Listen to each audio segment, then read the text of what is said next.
Long, you'll know that we stood down from our initial launch attempt on Monday, and that was due to a frozen pressurization valve on the Super Heavy booster.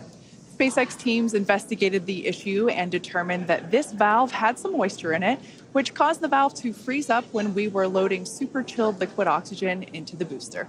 Now, these valves are super important because we actually need a pressurant to go back into the tank as we consume propellant, and we actually use a pressurant that comes from the Raptor engines. It's heated down there and then put back in the tank.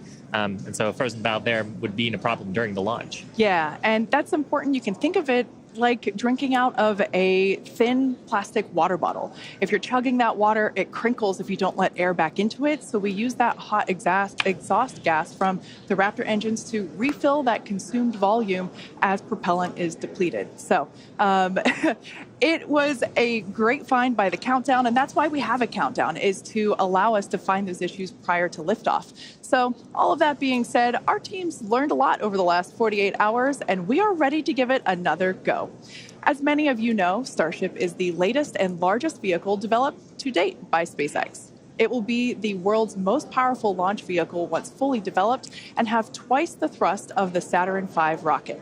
But the key breakthrough with Starship is that it will be fully reusable and capable of carrying up to 150 metric tons of payload to orbit in a reusable configuration and up to 250 metric tons when expendable. Now, for context, Falcon 9 is only partially reusable. We recovered the largest part of the rocket, that's called the first stage, but we don't recover the second stage. And Falcon 9's heaviest payload to date is just over 17 metric tons. So 150 to 250 metric tons on Starship is an order of magnitude greater in terms of the payload capacity. Now, for today's test, we will be the first of many as we work towards transitioning Starship from a developmental into an operational program. And the primary objective today is to gather as much data as we can around the fully integrated vehicle. Now, while we have flown the Starship spacecraft in the past, it is going to be the first attempt of Super Heavy and the first opportunity for us to validate how the two vehicles operate together. We are so excited for this. The purposes for today's flight, we will consider any data received that helps inform and improve future builds of Starship as a success. From a milestone standpoint, our main goal is to clear the pad. Every milestone beyond that is a bonus. The further we fly, the more data we can collect. Now, if it does all go well, then we'll expect the Super Heavy to light up its 33 Raptor engines at the base of the vehicle and lift off, clear the pad away down from Starbase, in Starbase, Texas. And then it'll go into ascent. About 3 minutes into its ascent, we're going to expect to see Super Heavy separate from the Starship. It'll perform a flip maneuver, and then it'll execute a boost back burn, and we're going to be targeting a hard landing in the Gulf of Mexico. And while that's happening, we hope to see Starship's 6 second stage engines ignite and watch as Starship coasts for about an hour at altitudes ranging between 150 and 250 kilometers before re-entering Earth's atmosphere and make its own hard landing in the Pacific Ocean about 250-ish kilometers offshore.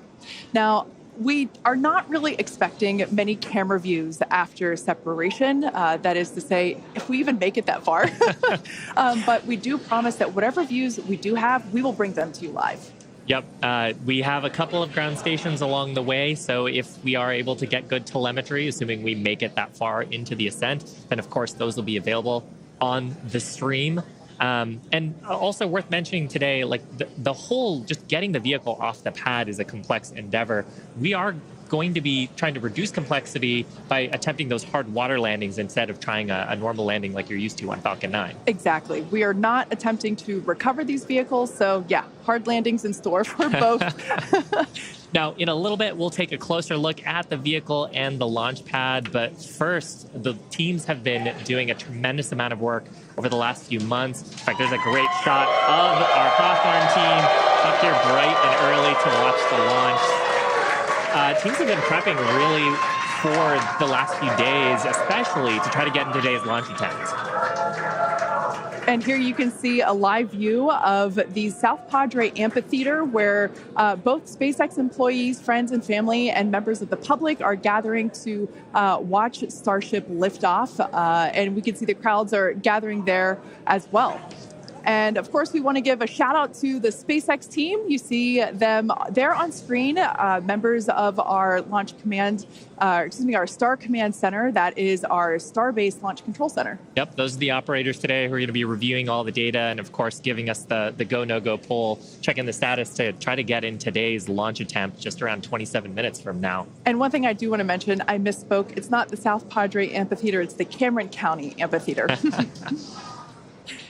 Now, the entire Starship structure on your screen is made from stainless steel. When it's stacked, it stands about 120 meters tall. It's about 9 meters around. And we have this awesome video that shows you just how big that is. You can see one of our technicians there doing some final prep work in advance of today's test. And man, there's the 120-meter monster. The person just keeps getting smaller and smaller. Now, just like Falcon 9, Starship has 2 stages, which we'll talk more about those in a minute. In addition to those 2 stages, Starship actually has a 3rd stage, which we call Stage 0. It consists of all the launch pad infrastructure built around the rocket, as you can see there on your screen, and it's truly an engineering feat in its own right. Yeah, we've got a great shot there of the various different components of it. The pad, the infrastructure, all that is required to get into filling the tanks. Now, let's talk about the Super Heavy. Its name says everything. It's super, it's heavy, it's super heavy. When it's operational, it'll be responsible for providing the power to escape that mighty gravitational pull of Earth that we've got here and take Starship into orbit. The booster itself stands about 70 meters tall and is roughly the same height as a fully integrated Falcon 9, which is just so crazy to me. But this Super Heavy booster has a diameter roughly 2.5 times that of Falcon 9, and with 33 much larger engines. We have a beautiful view here. This is one of my favorite views that we're going to get today.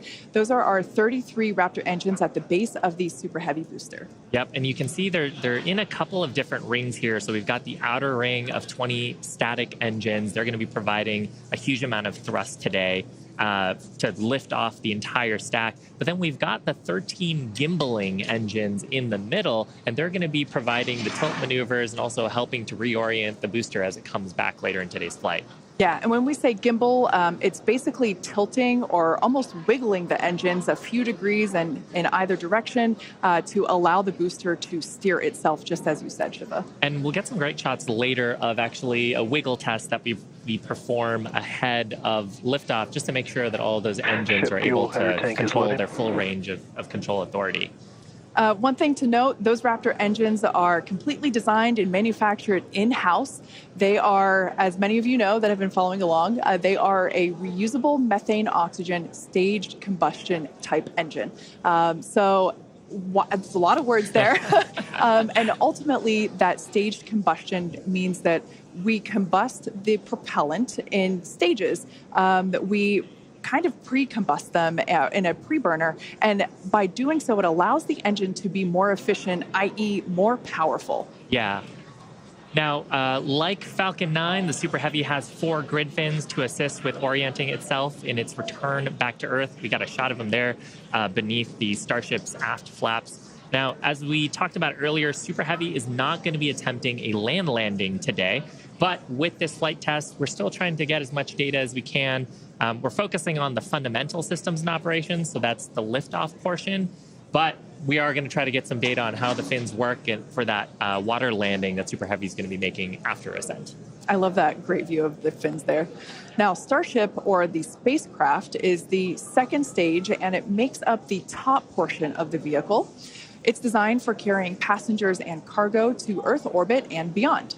It stands about 50 meters tall, which is a little taller than the Statue of Liberty. It's comprised of 6 Raptor engines, 3 sea level and 3 vacuum engines, which are optimized to operate in the vacuum of space. And they provide a maximum of 258,000 tons of thrust in vacuum. Spacecraft is also outfitted with 4 flaps to help aerodynamically control the vehicle's attitude, which you can see those 2 forward flaps there on your screen now. So they help control the vehicle's attitude during atmospheric flight and enable precise landing at the intended location. Now, one thing we got to mention, the heat shields. They are iconic. Starship is wrapped in a heat shield, which is composed of 18,000 hexagonal ceramic tiles designed to insulate the vehicle during that atmospheric entry. And that's really important because the temperatures can be as high as 2,600 degrees Fahrenheit. The hex-shaped tiles, like the ones that Shiva and I have, roughly make up about 2/3 of the vehicle. We can see that we have some different shapes. Mine is slightly curved. As you can imagine, it sits on the curved portions of the Starship vehicle. Now, the one that I've got is a hexagonal tile that's more flat, and it's really used for the flatter structures on the vehicle. And we need a heat shield because when you're coming back in from re-entry, we're going supersonic, we're compressing all the air ahead of us. That ends up causing a lot of heating along the surface, and without a heat shield, that would go straight into the structure. Yeah, one thing that's amazing to me, especially when I first picked up one of these heat shield tiles, is that they're so light. They almost feel like they're made out of foam. They're that light, and they kind of sound like it too. And one thing that we do want to mention, in order to reject the maximum amount of heat during that entry, like Shiva was just saying, they're black, and that's because black helps reject that heat that is building up on the exterior of the heat shield. Now, Starship is designed for vertical takeoff and landing as opposed to taking off and landing like an airplane, and that's because that's really important because we don't have runways on the moon or Mars. Fortunately, at those destinations, the gravity is not as high as it is here on Earth. On Mars, the gravity is just 1/3 of what it is here on Earth, and on the moon, it's just a sixth. So in both of those cases, Starship, with just its engines, can take off without needing the super heavy booster like we do need here on planet Earth. Now, for today's test, Starship does not have its landing legs attached because, like we said before, it won't be returning anywhere. Starship is expected to make a very hard ocean landing, which, if we even make it that far and manage to get any views, it will certainly make for a very exciting end to today's test. At this point in time, we are 20 minutes, or just over 20 minutes from liftoff. Let's check in with John Innsbrucker for a status update. Hey, John, how's it looking? Thanks, Kate. I'm John Innsbrucker, Principal Integration Engineer here at SpaceX. We're currently loading propellant from the ground system into both the first and second stages. Now, both vehicles use the same two propellants. That commonality helps build the reliability. And the fuel today is liquid methane, and that's at a temperature of just over 100 kelvins. That's about minus 272 degrees below zero on the Fahrenheit scale. Now, liquid methane is a different fuel from Falcon 9. That booster uses RP1 kerosene. However, our oxidizer is liquid oxygen, and that's the same as Falcon 9. Because there is no oxygen in space to support combustion, we have to bring our own. Now, leading up to where we are right now, we had a go-no-go poll. That was conducted just after T-minus 2 hours. And once the team gave their goes, we started loading propellants onto the booster at T-minus 1 hour and 39 minutes. At T-minus 1 hour and 22 minutes, we began propellant loading of the ship. The second stage you can see on your screen right there. Now, propellant loading of the Starship's second stage main tanks completed at about the T-minus 27-minute mark, at which time we then began loading the two header tanks in the nose of the second stage.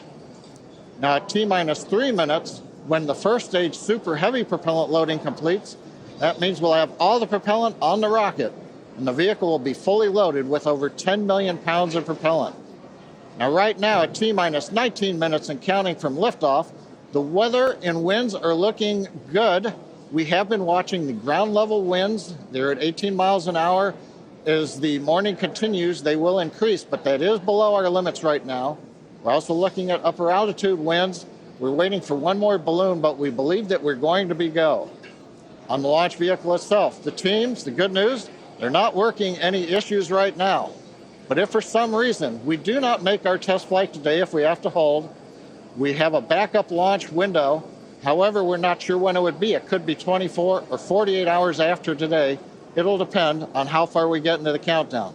But right now, heading for a T0 at 8:28 Central, 13:28 Universal Time. Kate, everything is looking good. Awesome news. Now, in order to make life multiplanetary, we need a fully reusable vehicle that's capable of carrying a huge amount of cargo and a lot of people to orbit and have a pretty quick turnaround.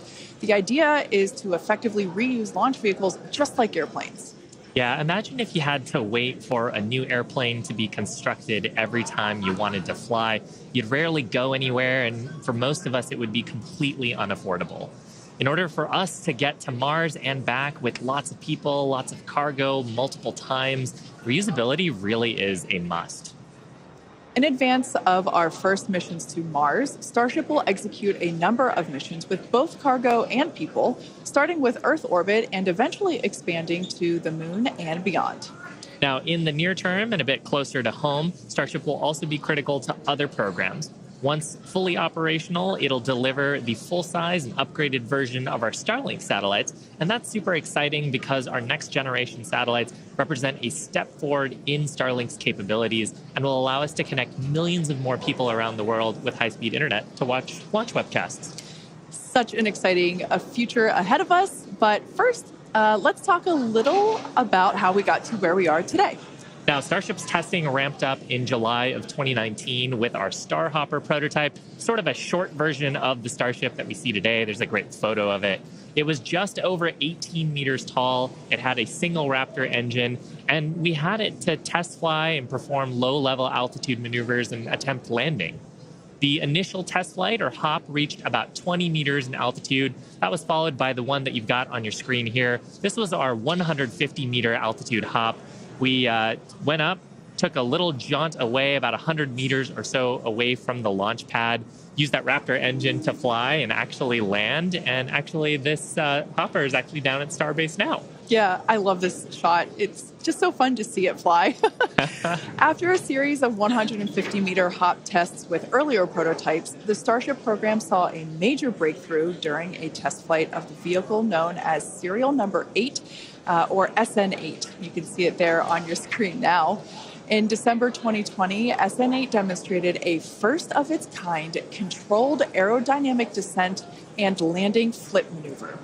2 words, belly flop. The SN8 prototype rose through an altitude of 12.5 kilometers or 7.8 miles and conducted a belly flop maneuver, which you see there, during its descent. While it didn't stick the landing, the test was a major milestone in the development of Starship.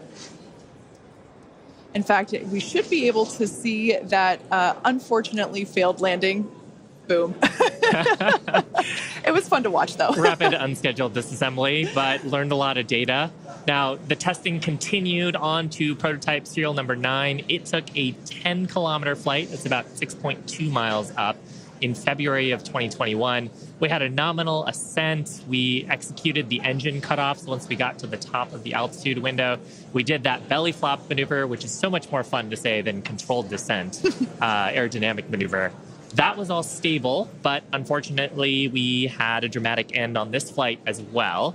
We had a failure on one of the engines that resulted in another pretty large fireball. But what was really cool about both of those flights was how much we learned just between serial numbers 8 and 9 and how quickly we were able to achieve our primary objectives in those 2 flights. In addition to that, we got so much data that demonstrated control of the vehicle in that subsonic regime. Ultimately, we performed 9 Starship high-altitude test flights in total. And then, as you see on your screen there, in May of 2021, SN15 launched from Starbase, reached an altitude of about 10 kilometers, performed a number of maneuvers, and safely returned to the launch site. This was the first Starship prototype to fly, control its descent, safely land, and be recovered in one piece. And people were cheering like crazy I was after one of that them. test flight. Now, having achieved those successes in our suborbital campaign, one of the next big challenges is for the upper stage when it comes to reusability and surviving the hypersonic, really high heating phase of entry. Combined with the later ability to refill Starship's tank with propellants, the fuel and oxygen, while we're on orbit, that will enable us to have a fully reusable transportation system that's designed to carry both crew and cargo on long-duration missions, interplanetary flights, and will help humanity get to the moon, travel to Mars and beyond in our solar system. This is all just basically our path of progress, basically an iteration on each vehicle. And that iterative process is a core part of how we work here at SpaceX. We like to test early and often, publicly as well in our case. And that's both for hardware and software. And while it doesn't always go as expected, we learn so much from it, and it informs our next attempt. Yeah, we learn a lot from actually putting the vehicle through flight-like tests. Even the test on Monday gave us an opportunity to learn more about the vehicle into today's launch attempt. And so far, things are looking really good.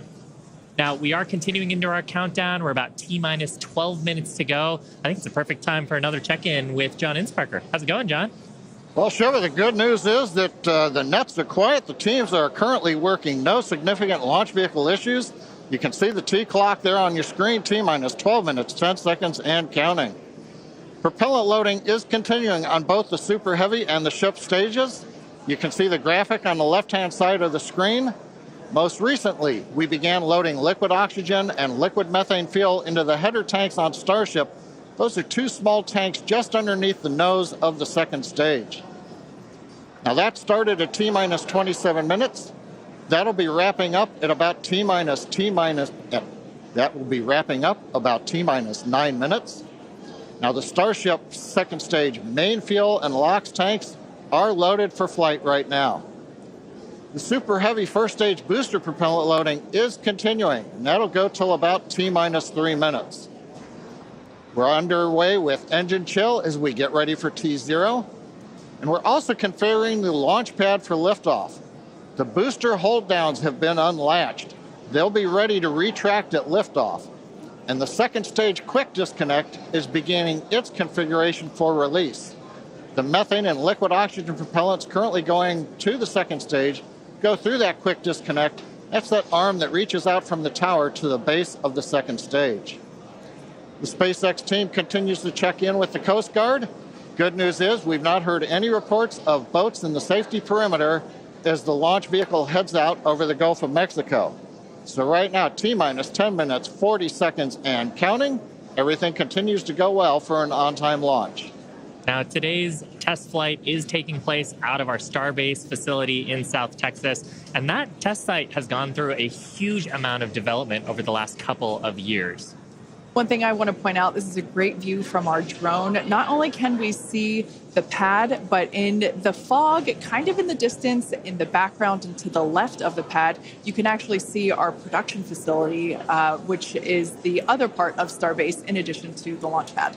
Of course, as part of rapidly iterating with our test program, we're also rapidly iterating on our production system to produce Starships and Super Heavies. Last year, the Starbase team produced 4 Starship Super Heavy boosters and 5 Starships, along with their 200th Raptor 2 engine, and they're only scaling up from there, Kate.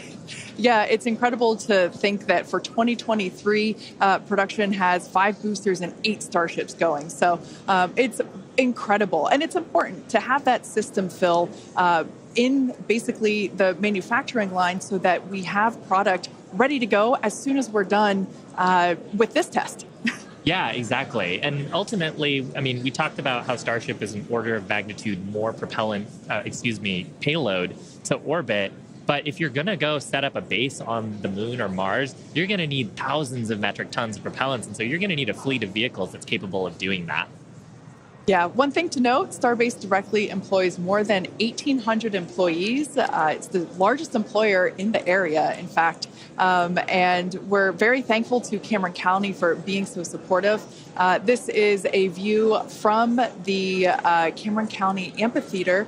And there's a crowd there, and you could tell by the energy here in Hawthorne as well that everyone's getting really exciting. I feel my own heart rate going up and up.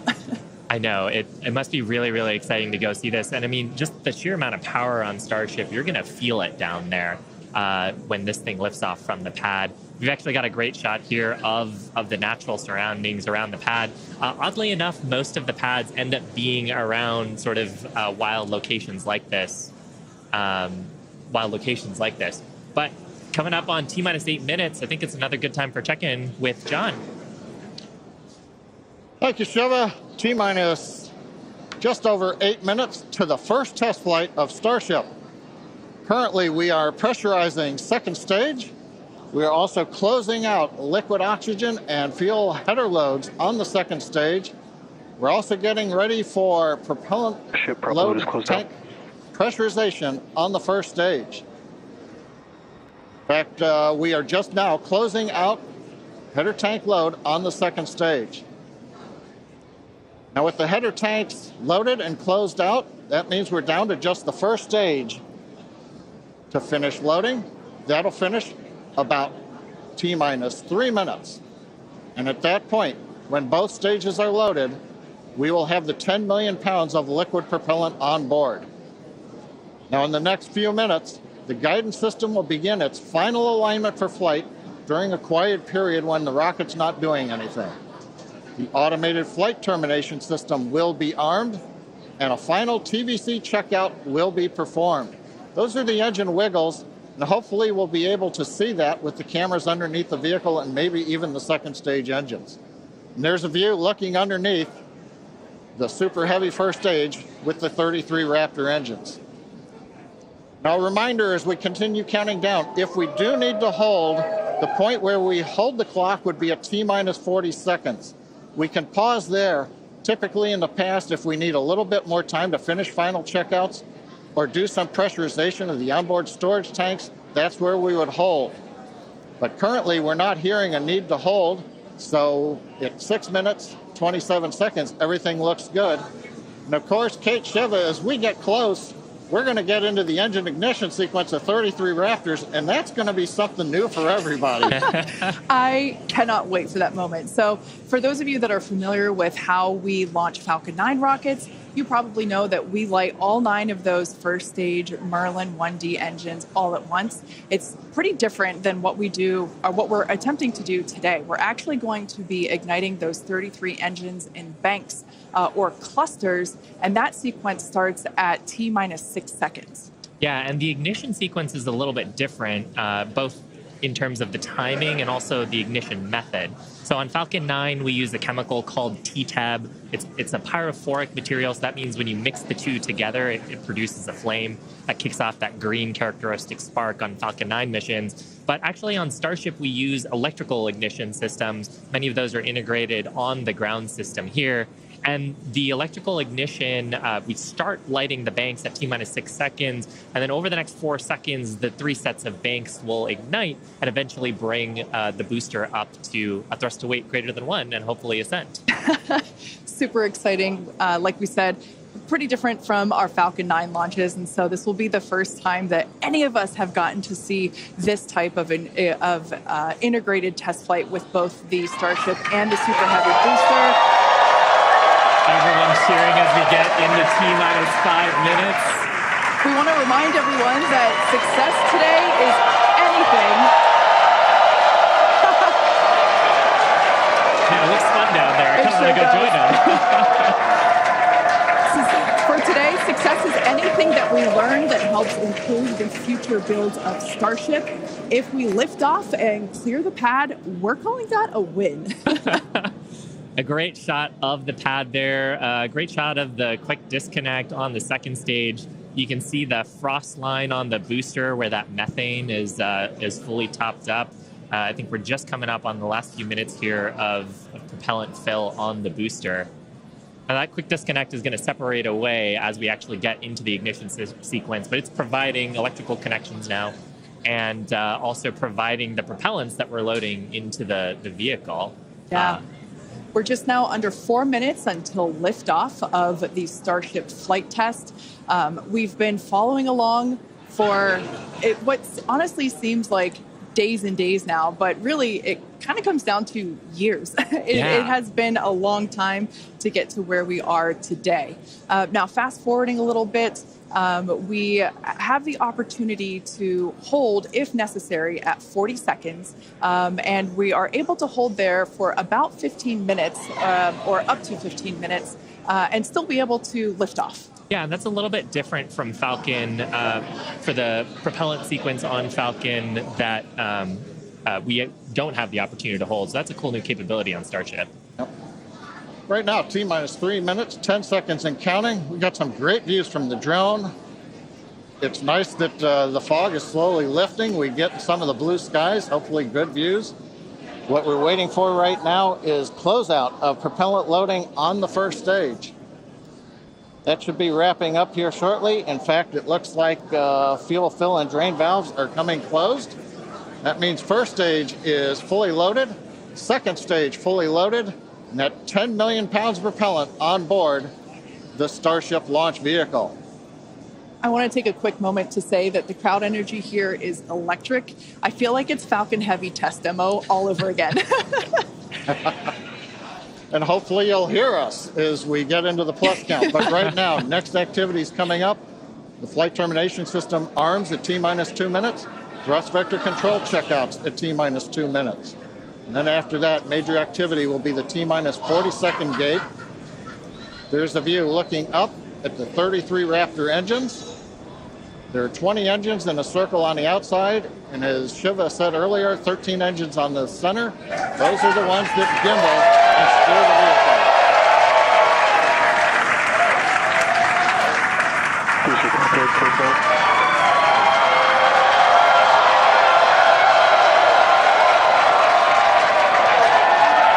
I don't think I've ever seen someone so excited for TVC wiggles. Love this view. These are the 33 Raptor engines at the base of the Super Heavy booster. I think we can see those wiggles now. We're currently inside 90 seconds. Next major activity, T-minus 40 seconds. That is a gate, a decision point. We're waiting. Possibility the propulsion team may need a few minutes. Flight termination system is armed for flight. We're getting ready for T-minus 1 minute and counting. Note, T-minus 1 minute and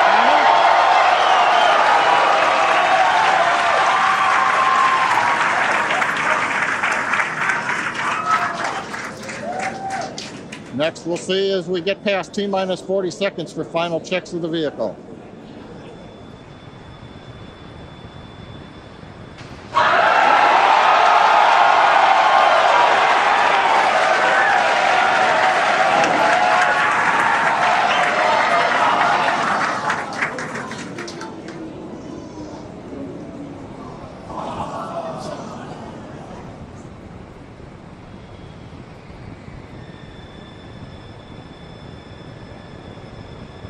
Okay, you can see the clock is recycled. Flight director has called a hold. We are recycling. For the moment, we'll see where they move the clock back to. They could hold at T-minus 40 seconds. They could go to an earlier point. Give us a minute to listen into the nets, and we'll see if we can get you more information to share.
John Innsbrucker again here at the Hawthorne webcast desk.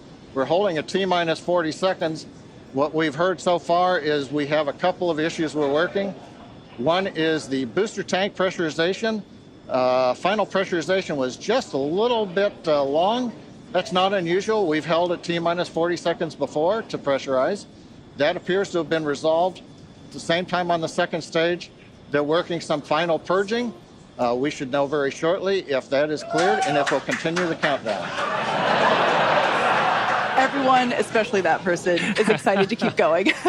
Like John said, we should know shortly if we are able to continue. But as we mentioned before, we are able to hold up to 15 minutes and still be able to lift off today. Yeah, on Falcon 9, it's a little bit different. Once we start propellant loading, we pretty much have to go at the targeted time. Otherwise, the propellants can warm up and we may not have the performance for that particular mission profile. It's a little bit different on Starship. Folks, if I can interrupt, yeah, it looks like they're clearing all the flags and we're going to release at T-minus 40 seconds. That is amazing news. Amazing. Team working quickly through their issues on first and second stages. And I'm sure all of the rehearsals and simulations that they've been doing have prepared them to evaluate this data quickly to try to get us in for today's launch attempt. For those of you just joining, we have a brief hold at the T-minus 40 second mark. The team is resolving one issue with the bleed purge on the stage 2 Raptors. Like John just said, the teams are quickly working that, and it looks like the flags are being cleared as we speak. So we should be able to resume the launch countdown any moment now.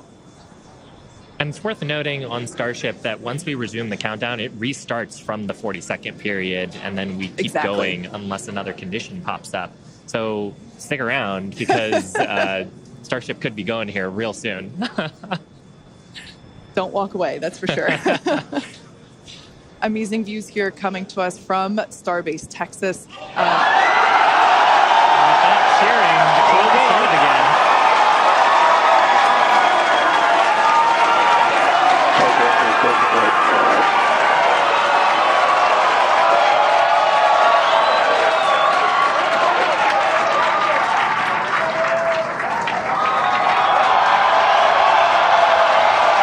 T-minus 15 seconds.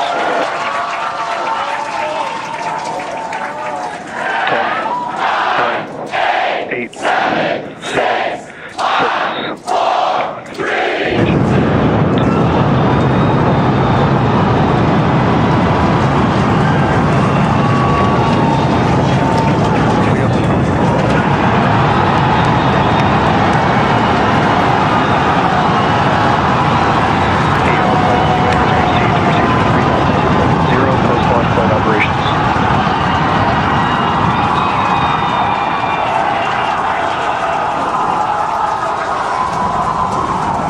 Raptor chamber pressure is nominal.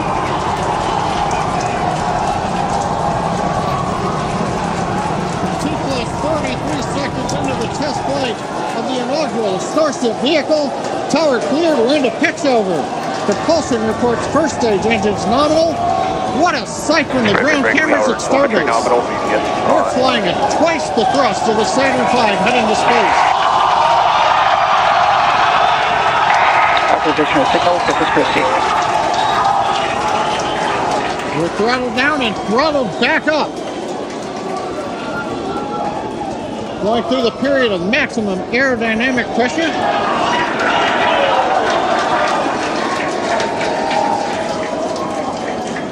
As the velocity increases, the density of the atmosphere is decreasing. Max Q. Lessening stress on the vehicle. The call out, max Q now.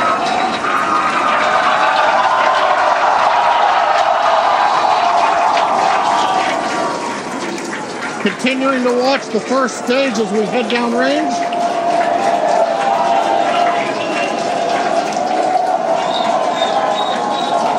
A 100 seconds into flight. Our next major activity is going to be shutdown of the first stage. Houston tracking station now acquiring the vehicle. With shutdown, we will get separation of Starship from Super Heavy and ignition of the Starship engines. When Starship separates, we light up 6 engines in a staggered sequence. And if all goes well, those 6 engines will burn for almost 6.5 minutes. Onboard view from Starship. And there's views of the Raptor engines on the second stage as we prepare for stage separation. Now, after stage separation, the first stage will flip and begin a boost back maneuver for landing in the Gulf.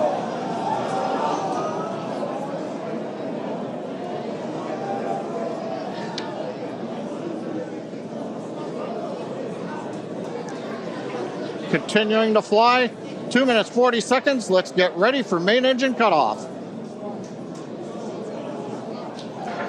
Booster engine cutoff. Beginning the flip for stage separation.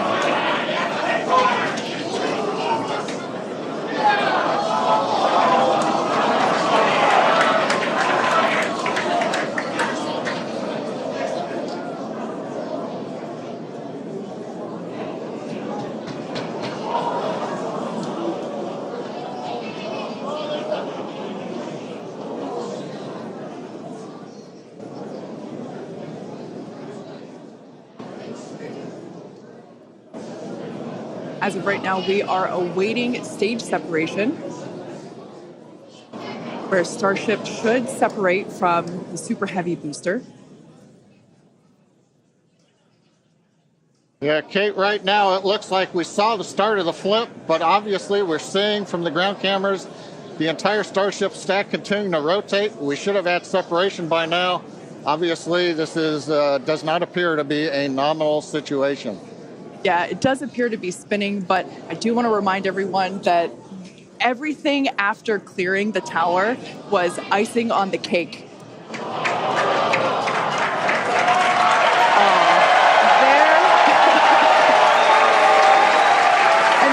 As you saw, as we promised, an exciting end to the Starship inaugural integrated test flight.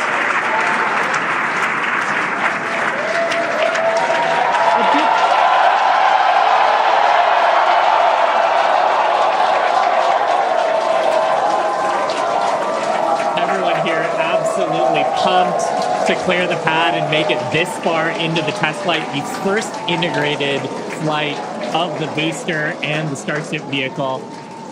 Live view there of our control center at Starbase, which we refer to as Star Command.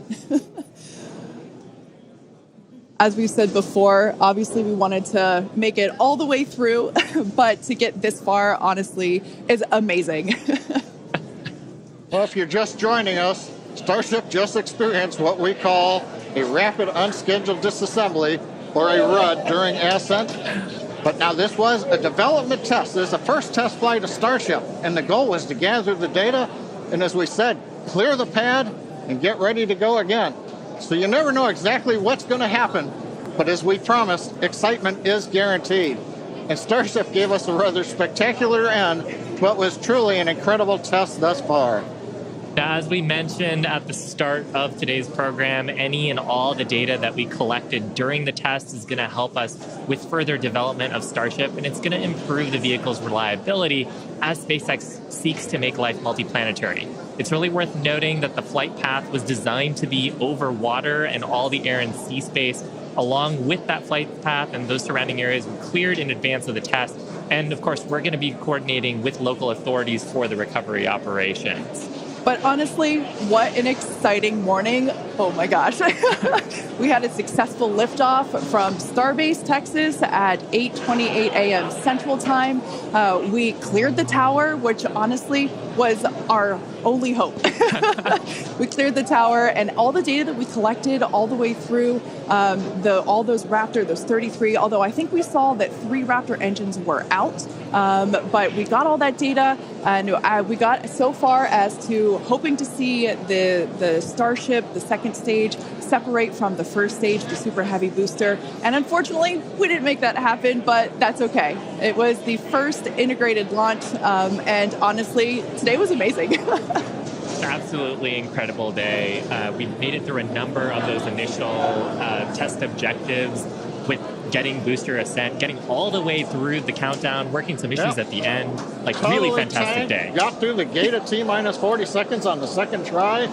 everything released, the hold downs, quick disconnect arms, everything moves out of the way.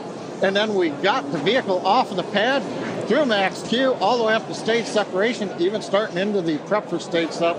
And then, as we say, a lot of excitement. Yep. Honestly, my face has had a smile on it since liftoff, and now my face hurts.